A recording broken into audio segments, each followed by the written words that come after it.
Okay, we are back. Where did we leave off? Who was the last candidate to go first? You were, okay. Ms. Hollis, why do you feel you are the better candidate for this office? I feel that I'm the better candidate because I believe that I can give District 2 a voice, visibility, and communication, and to help the community move forward. Okay, can you be more specific? Well, how you will give them a voice? And Because we don't have a voice. We don't have visibility, and we don't have communication in our neighborhoods, and it's time that we get that. And with my experience, I believe that I could take the community to another level. okay, Councilor Rafferty, I'm sorry, repeat the question again. why do you feel that you're the better candidate for this office? I believe I have spent the last 4 years investing in knowing exactly what a counselor needs to do, what the job is, staying within those parameters and making sure that we bring positive results. That includes empowering the neighborhoods, not telling them what we want, but asking them what they need, being there for them when they call, making sure that I'm in every single committee meeting, making sure that I am intelligent on every single issue and I'm well informed, or even more informed than the other people in the meeting. So I feel that my duties, not just in that respect, but also in being able to align other entities that play a part in our city's development, getting them to the table and making good things happen for not just this district, but for the whole city. So therefore, I think I'm highly qualified. Okay, thank you. Ms. Hollis, do you have any response to Councilor Rafferty's remarks? I spoke earlier in what I would like our district to have is a voice, visibility, and communication, so we can move forward.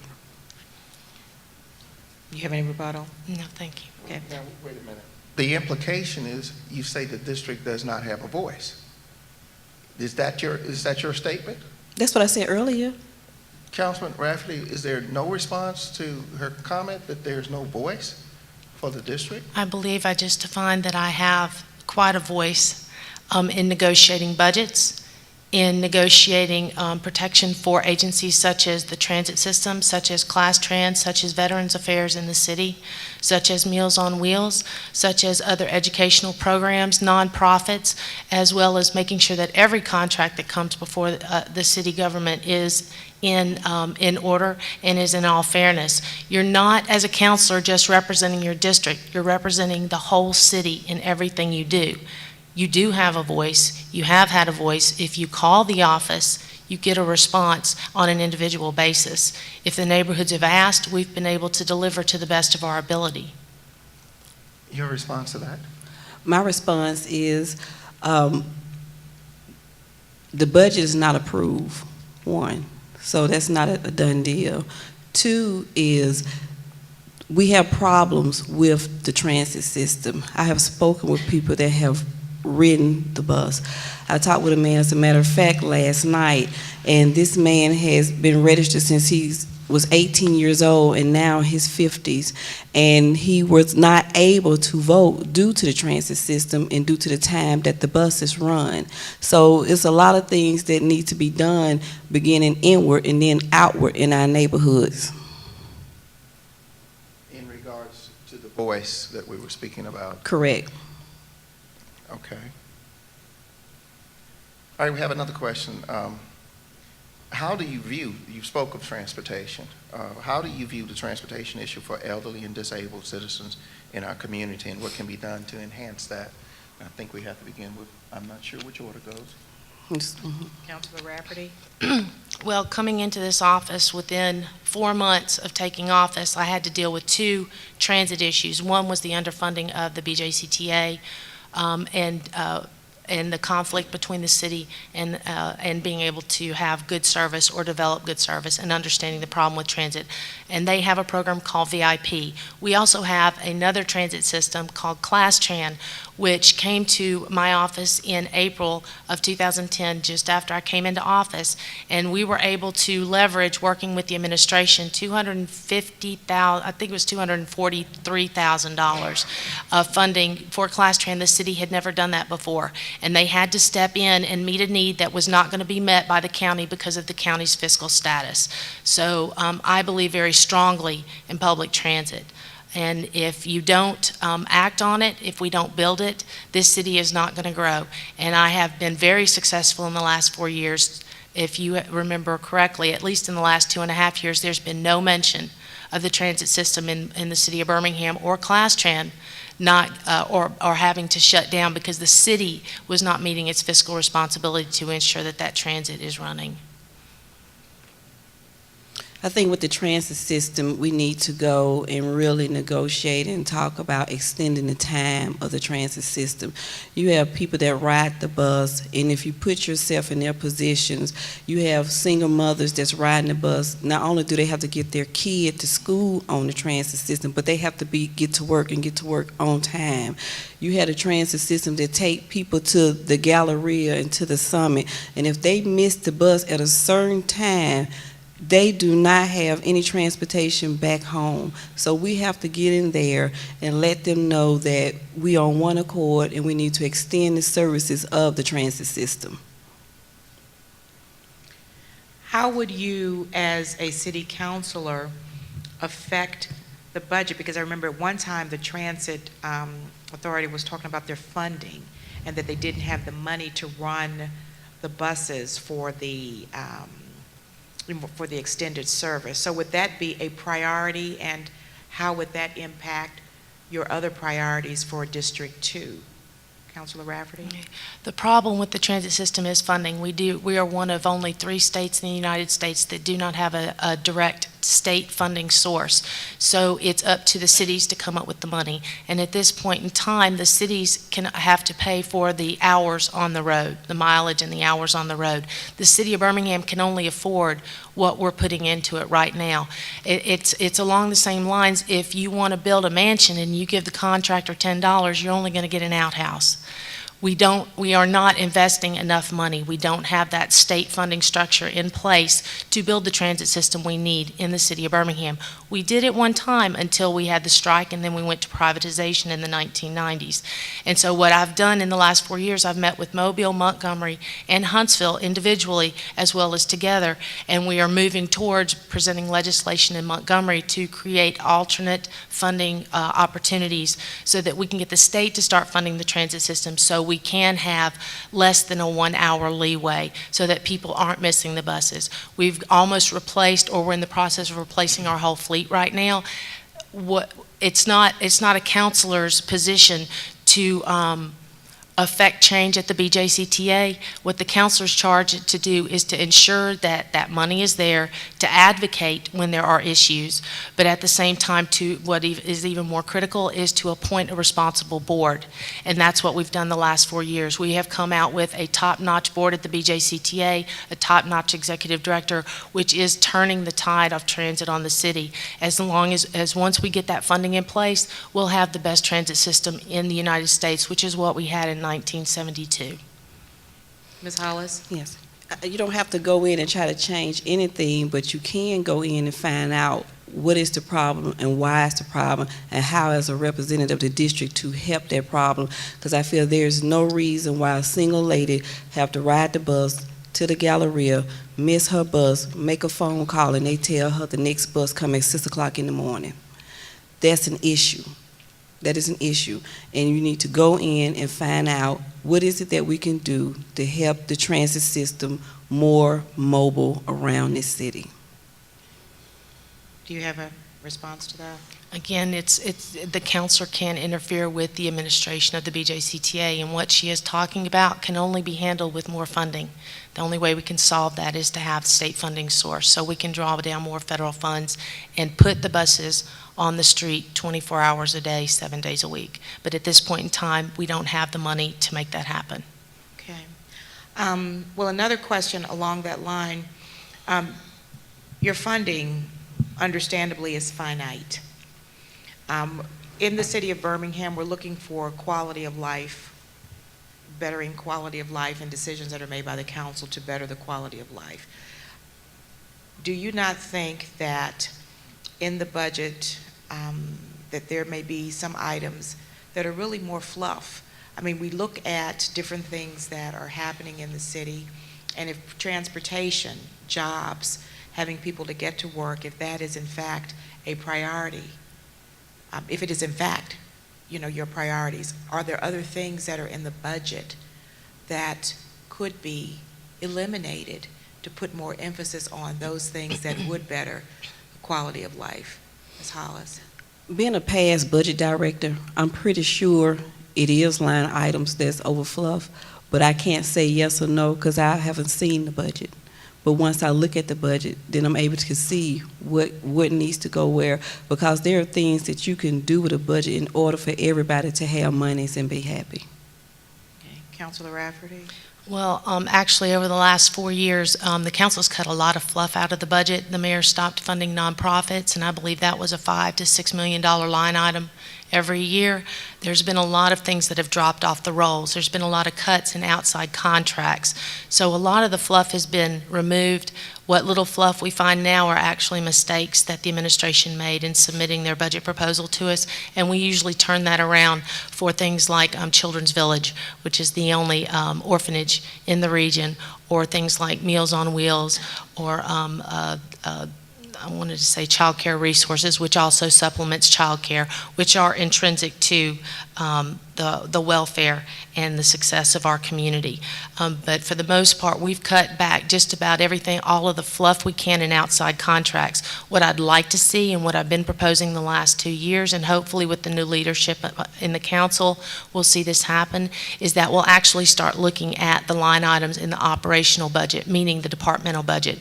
I don't think we have enough fluff in the budget in the operational of departments or in outside contracts to do anything to impact transit, but we do have money to move around to supplement public safety or supplement the fire department or the police department, because right now we're expending a lot. I believe 75% of our income or revenue into the city is being spent on personnel and not on actual services, as well as paper pushing. So I can see where if we make any further cuts, they can be moved around in the operational budget to provide better services to citizens, but I don't think we're going to find the millions of dollars that we need to supplement the transit system in the city of Birmingham. And the issue is not just the city of Birmingham, it's the other 9 cities that also subscribe to the BJCTA services.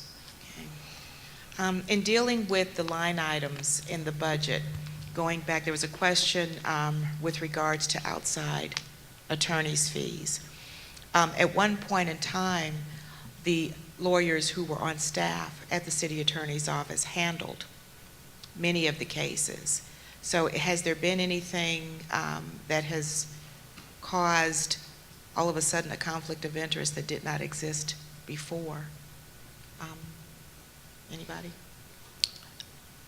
Ms. I Hollis? really can't answer that question because I don't know how the process is done as far as the city hiring outside attorneys and what the process is and what is it that why they're there. So it'll be premature for me to answer that question. I would have to research and look at it and see why.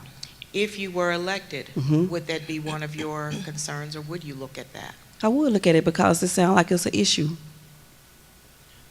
Councilor Rafferty? When outside attorney issues are brought to us, that's an executive session, so most of that conversation can be not had in a public forum. But the question has been posed in those executive sessions for more information concerning why do we need this increase. And I believe it was a 40% increase in outside attorneys in the last 4 years. And we have just actually had 2 meetings in executive session where those questions were posed. And hopefully we'll get some of those answers before we consider renewing any of these outside contracts. Okay. Got one here, question from the audience. In view of the history of Birmingham and having sometimes antagonistic relationships with the mayor's office and the council, what will each of you do to keep the mayor's office working with you and so that District 2 might be adequately represented? Is that question clear, that in the past there have been apparently adversarial relationships with the city council and the mayor's office? What will you do as an individual to see that the interests of the public is better served, rather than, as I take this question implying, rather than turf wars, arguments, the mayor was right, the mayor was wrong, he didn't do this, he didn't do that.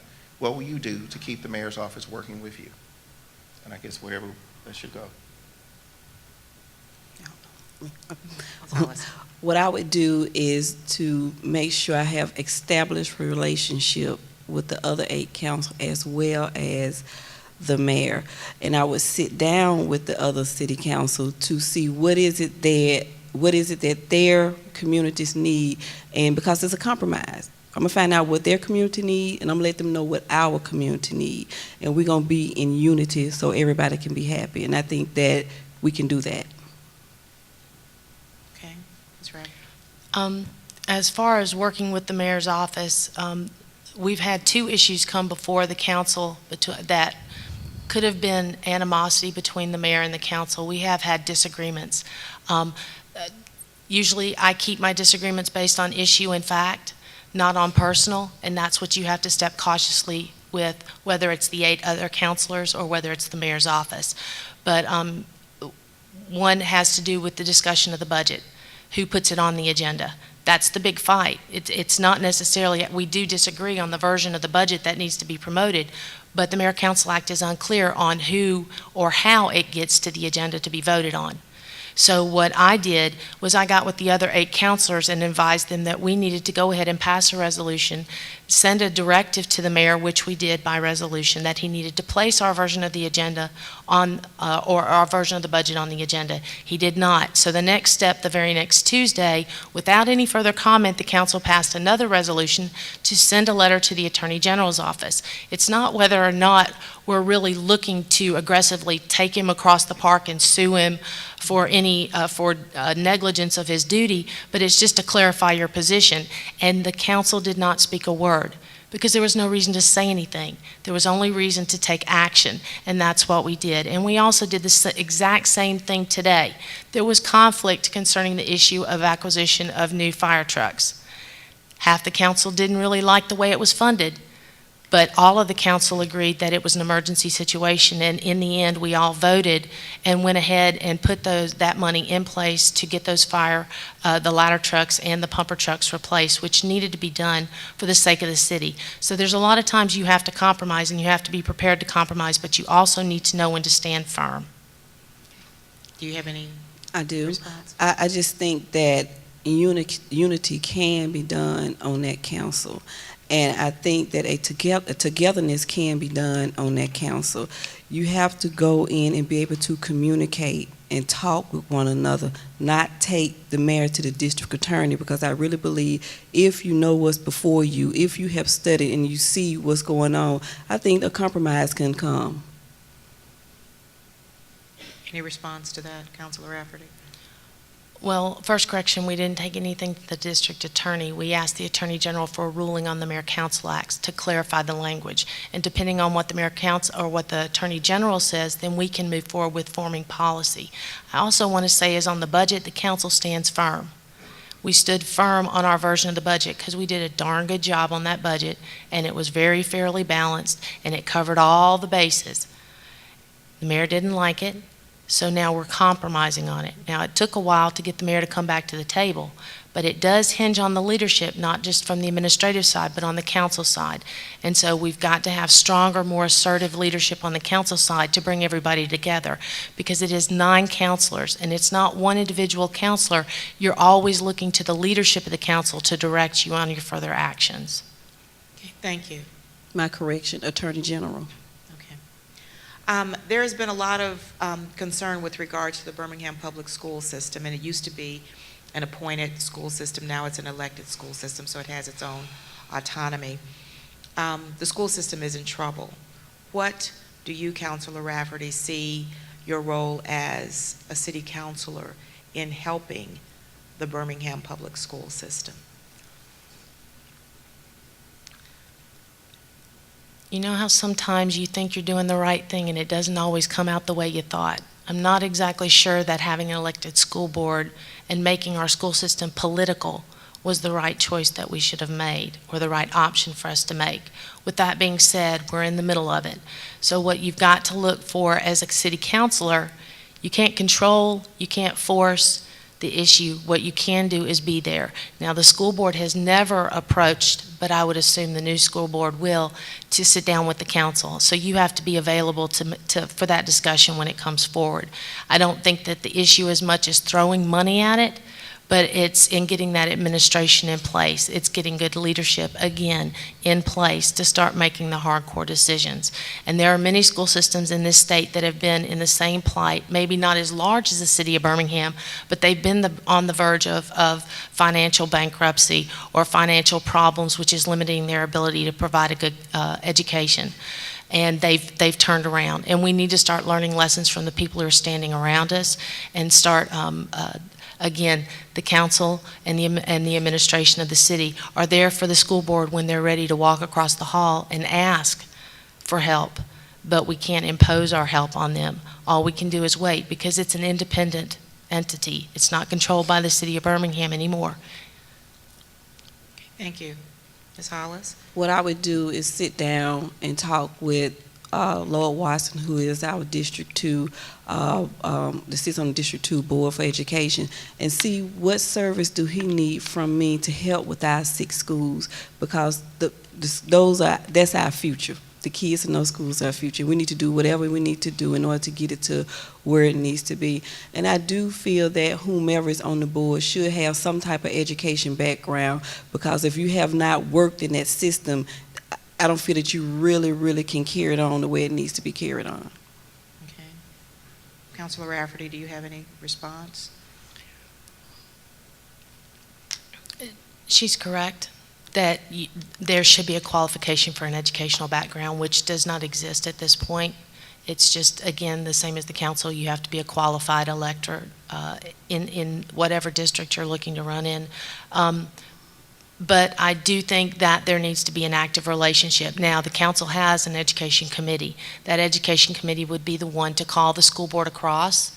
It doesn't mean that you don't work with your compatriots, so to speak, in your district on the school board, which is what I've done for the last 4 years, and I'll be more than happy to continue that conversation in the next 4 years. Again, you have to understand due process. You can't step on people's toes. You can't take action on something that's really not charged for you. So all I can say as a counselor going forward with the education system, I can support them where they ask for support. I can approach my individual schools in the district and support them, which I do with discretionary funds. And other than that, we just have to pray that the school system will be able to turn itself around. Okay, thank you. Ms. Hollis, do you have any response to that? No, I don't. In listening to the responses with regards to the school board, when people are elected, they are elected to represent their particular district, and the school board is definitely in trouble. I think we can all agree to that.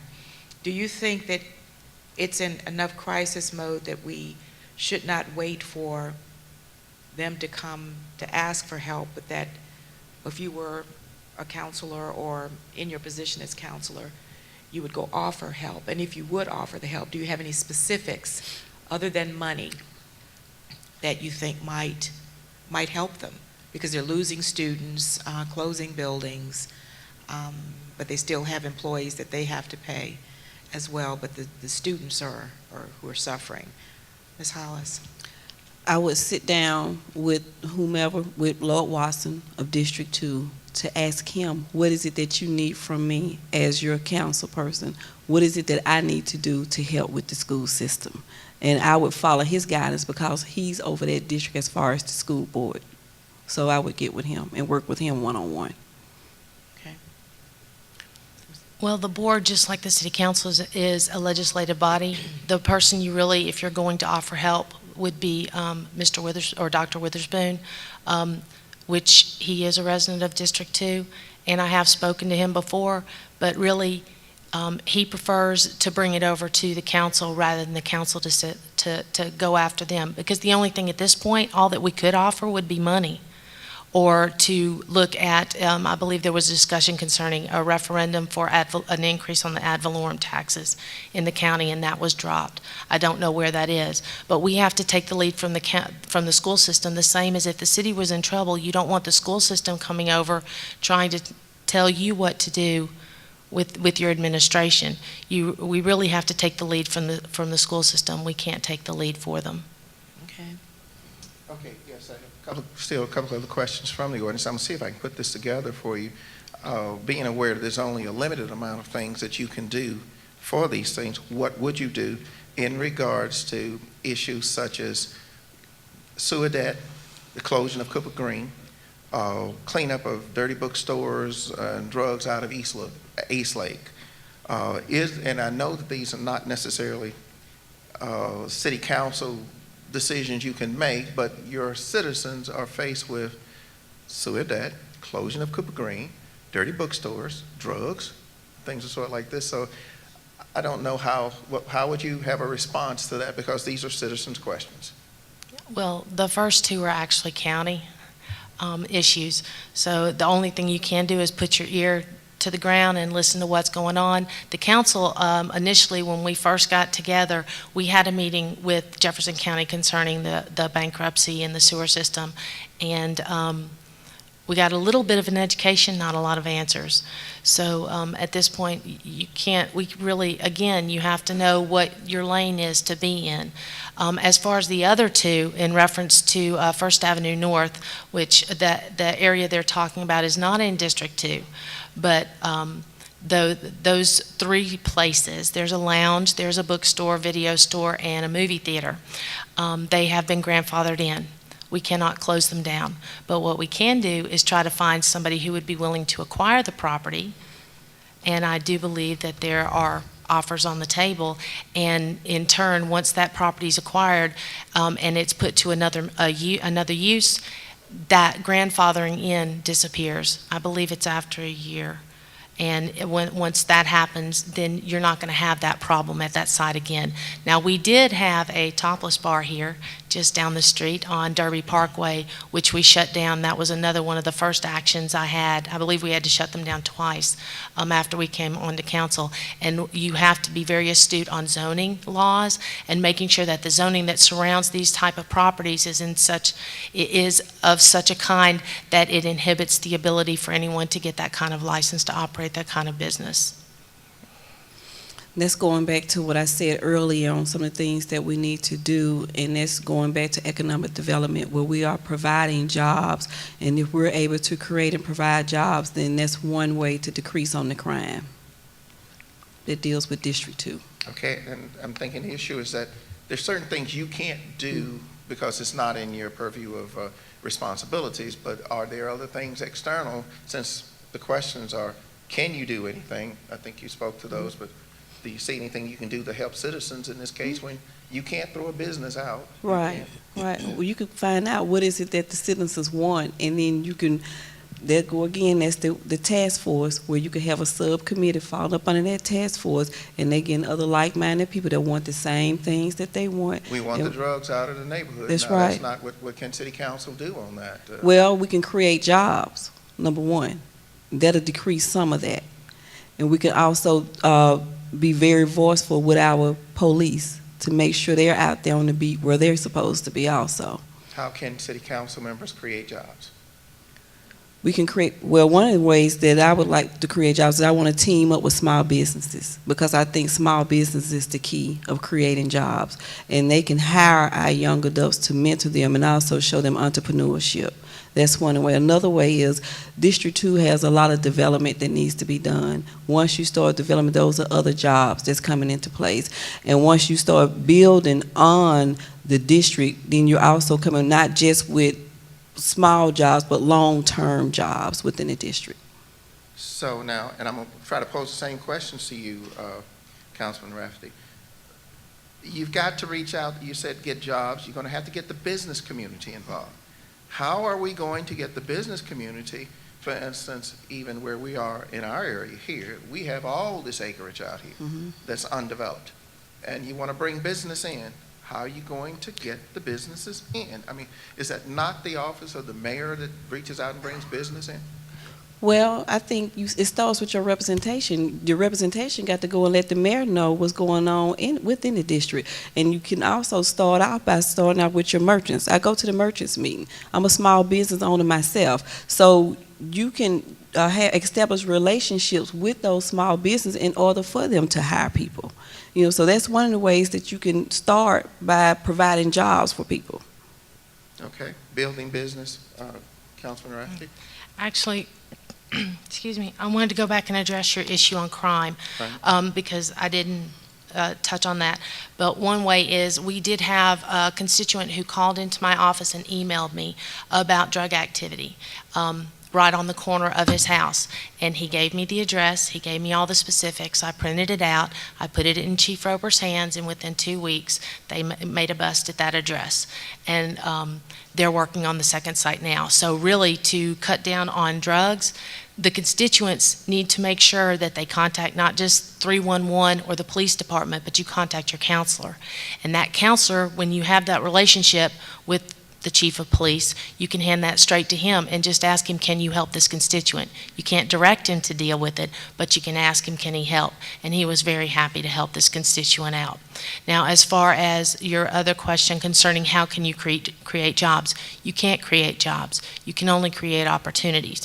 And to create opportunities, I do believe in small business, but we also have some large swathes in District 2, which are shopping centers, or which are undeveloped properties, such as in the Crestwood area, such as along Porto Madrid with the Southeast Lake area, as well as on the Roebuck Parkway, that need some attention. And what you do is you get those property owners, those property managers together in a group, and you start asking, what can we bring in? It is a job of the Mayor's Office of Economic Development, but it's also the job of the BBA, and it's also the job of Main Street Birmingham, which is now Rev Birmingham, to bring these businesses in. They get paid to do economic development in our area, and that's their job. The job of the counselor is to be there when they bring things to the table, they bring ideas to the table, or they bring options to the table so we can support them through the process. They don't always come to city government unless they want an incentive. Okay. Was there any other comment on that? I disagree. You can create jobs. Anytime a new business is coming into an area, you're creating jobs. By being a small business owner, if I want to hire someone, and either a student or a young adult, I can provide a job. That's creating jobs.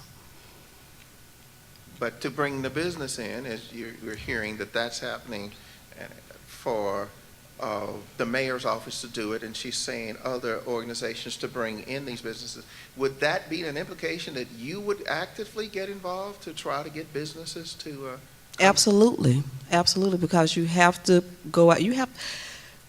I'm a self-starter and self-motivator.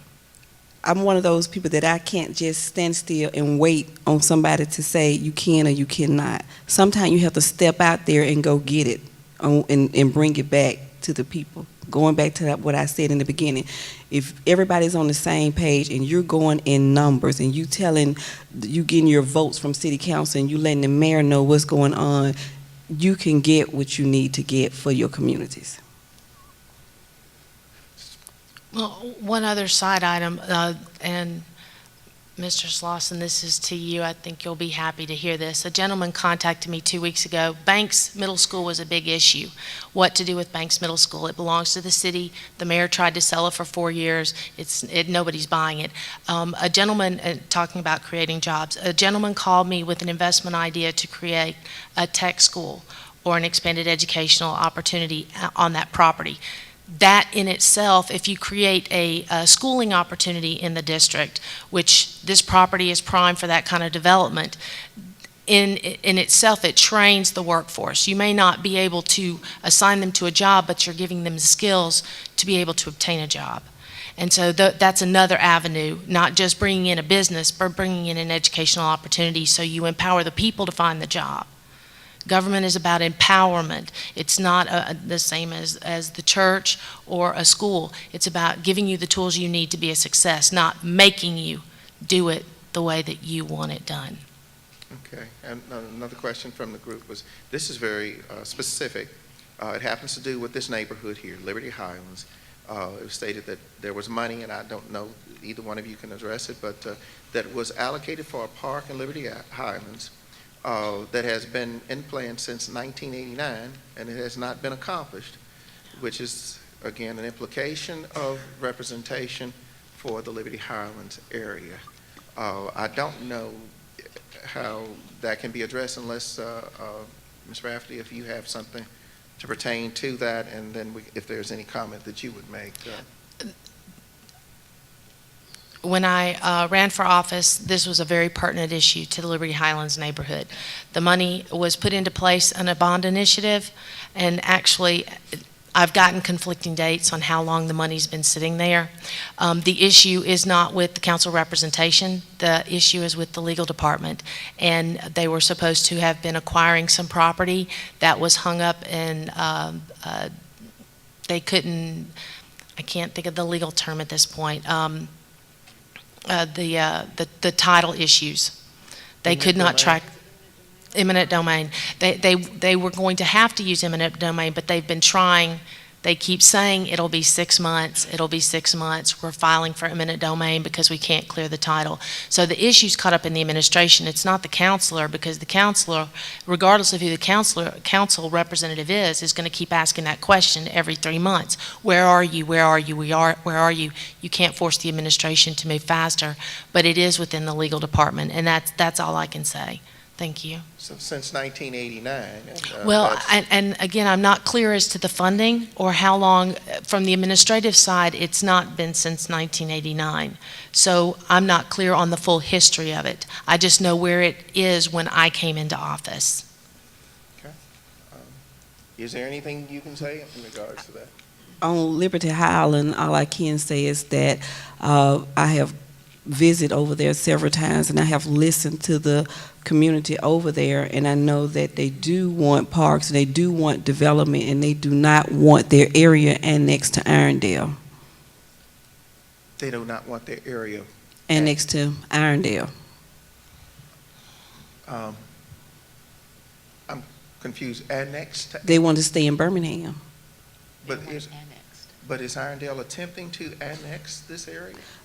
Going by what the community is saying, that they want to remain Birmingham. They do not want people coming over trying to get them to annex their community to another city.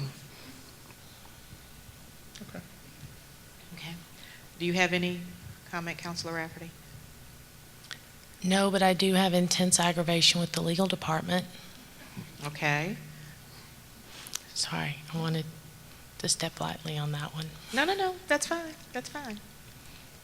I will say, I'll tell you how close we were to closing the deal on the park, is that Public Works came out and cleared that land for the park twice in 2010 and 2011, waiting for construction to begin.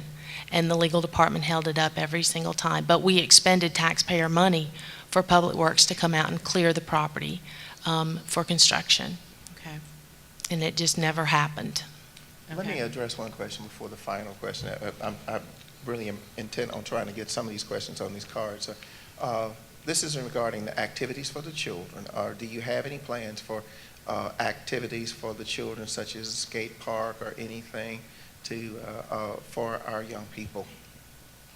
I mentioned earlier about Central Plaza being a family-oriented place where I vision Dave and Buster, the speed track, putt-putt golf, where there's something for the kids as well as the whole family. Okay. Any comment on that?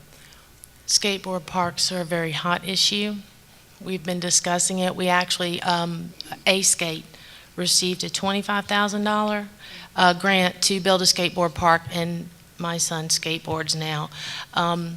And there's a lot of kids in our neighborhood that skateboard and bike, and I don't know if the gentleman's here who donates bikes over in the Roebuck Springs neighborhood. I don't think he's here tonight. Anyway, we do need more places for children to play. We need more places for parents to hang out with their kids when they're doing things. More importantly, we actually need a place for teens to hang out. Now, Mark Gold, who owns the Festival Center, who also owns the Grants Mill Station, is actually putting that together. Grants Mill Station's in the city of Irondale, but the Festival Center's in the city of Birmingham, and he wants to do something on this end of Crestwood Boulevard. So with that being said, I'm waiting for him to come back from Israel or Canada, whichever one he's in now, and asking him if, because he's looking at acquiring even more commercial property along the Crestwood Boulevard area to build those kind of venues. But he's very interested in bringing those options in. Do you have anything that you'd like to add? No, ma'am. I believe those are all of the questions that we have received from the audience. On behalf of Bishop James Lowe and Guiding Light family, we want to thank you very much for coming here. I'm sure you have given the constituents and the residents of District 2 a lot of information, and it's going to be a tough decision for them. Now you have 3 minutes to give your closing remarks. Ms. Rolanda Hollis, I believe you will go first. I want the communities to know that I hear you and I am listening to you. I know that Brown Springs, I know you want cleanup, speed bumps, and development. I know Crestline, you want the abandoned buildings gone and the overgrown lots. I know Crestwood South, you want your walking trails completed. You want streets paved. And I know Eastwood, you want signage, and you have complaints on your abandoned buildings. Liberty Highland, I know you want development. North East Lake, I know you want something done about the overgrown lots and abandoned houses. Overton, I know you want the Mound Brook children to stop coming in and trashing your community while being intoxicated during the day and the night, and I know you want development for your historical area. Roebuck, I know that you want representation. You do not have a president, nor do you have a vice president, nor do you have a secretary. Why, I do not know. Roebuck Springs, I know that you want the reopening of your South Roebuck Park and some of the houses removed. And Southeast Lake, I know that you want to start raising organic foods and get rid of some of the abandoned properties, and you want better quality services from your police. I want you to know that I am listening to you. I hear you. I am your voice. I'm going to give you visibility, and I am going to give you communication. So I'm asking you to go out there on October the 8th and vote Hollis. Thank you. Thank you.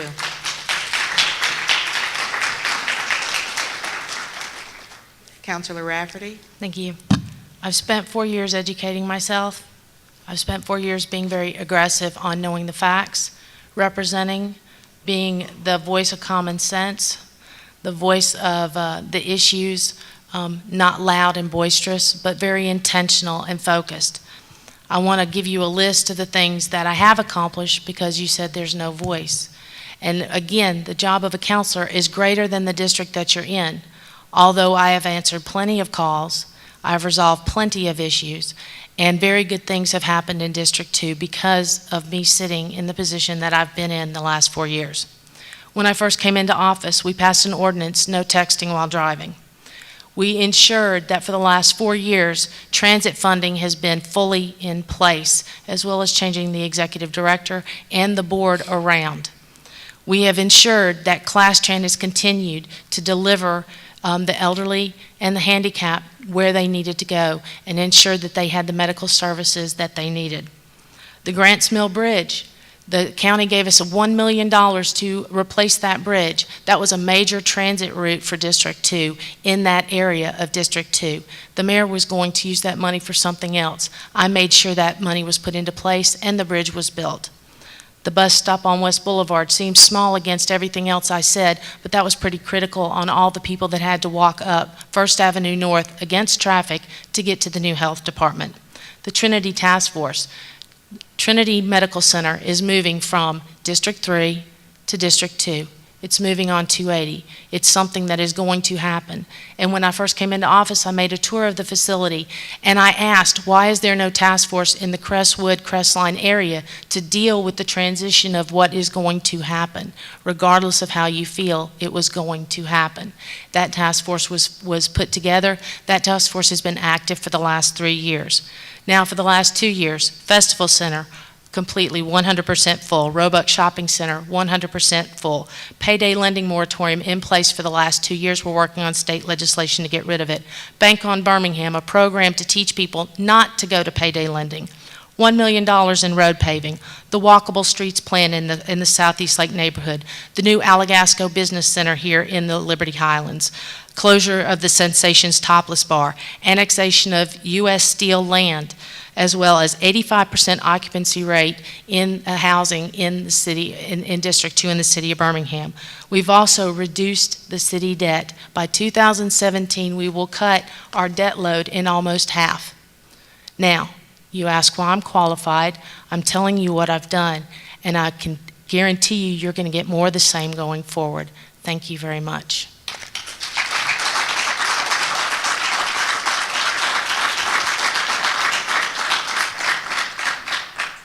Thank you to both of you. I'm sure the audience really appreciates the fact that you came here and you shared that information with us, and good luck to both. Thank you. Thank you.